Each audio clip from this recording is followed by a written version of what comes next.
ایام 20 یعنی ہر چاند کی 13ویں 14ویں 15ویں ان کو ایام 20 کہا جاتا ہے، یہ تو آپ جانتے ہوں گے۔ اور یہ بھی آپ جانتے ہوں گے کہ نبی کریم صلی اللہ علیہ وسلم کا مبارک معمول تھا کہ ہر چاند کی 13ویں 14ویں 15ویں کو روزہ رکھا کرتے تھے، نہ صرف خود بلکہ اپنے صحابہ کو بھی اس کا حکم فرمایا کرتے تھے۔ چنانچہ حضرت ابو ہریرہ رضی اللہ تعالیٰ عنہ فرماتے ہیں اوصانی خلیلی صلی اللہ علیہ وسلم بثلاث، کہ مجھے اپنے حبیب صلی اللہ علیہ وسلم نے 3 چیزوں کی وصیت فرمائی اور نصیحت فرمائی: صیام 3 ایام من کل شہر ورکعتي الضحى وان اوتر قبل ان انام، متفق علیہ، کہ ہر مہینے کے 3 روزے رکھوں، اور امام بخاری رحمۃ اللہ علیہ اور بہت سارے علماء کے نزدیک ہر مہینے کے 3 روزے یہ ایام 20 کے روزے ہیں، اور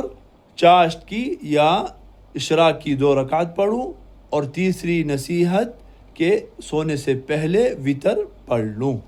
تو یہ نبی کریم صلی اللہ علیہ وسلم کا معمول تھا۔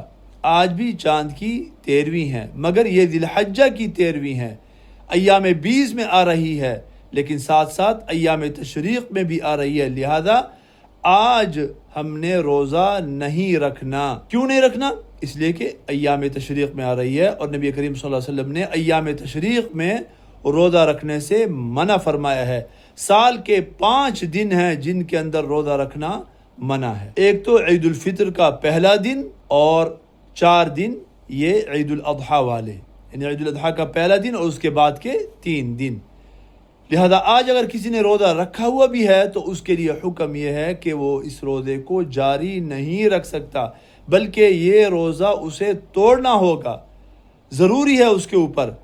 اور پھر مزے کی بات یہ ہے کہ روزہ توڑ کر اس کی قضا بھی نہیں ہے، حالانکہ عام طور پر یہ ہوتا ہے کہ جب آپ نفل روزہ رکھتے ہیں اور پھر اس کو توڑ دیتے ہیں تو اس کی قضا واجب ہوتی ہے، مگر اس روزے کی قضا بھی نہیں ہے۔ لہذا وہ خوش نصیب حضرات کہ جن کا معمول ہے ہر مہینے کی ان 3 تاریخوں کو روزہ رکھتے ہیں، اور انہوں نے یہ سمجھ کر کہ یہ ایام 20 میں آ رہا ہے روزہ رکھ لیا، وہ روزہ توڑ دے۔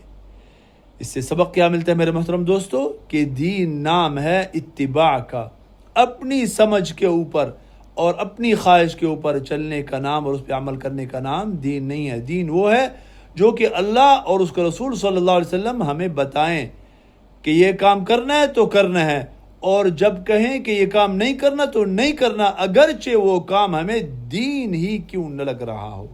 اللہ پاک ہمیں دین کی صحیح سمجھ نصیب فرمائے۔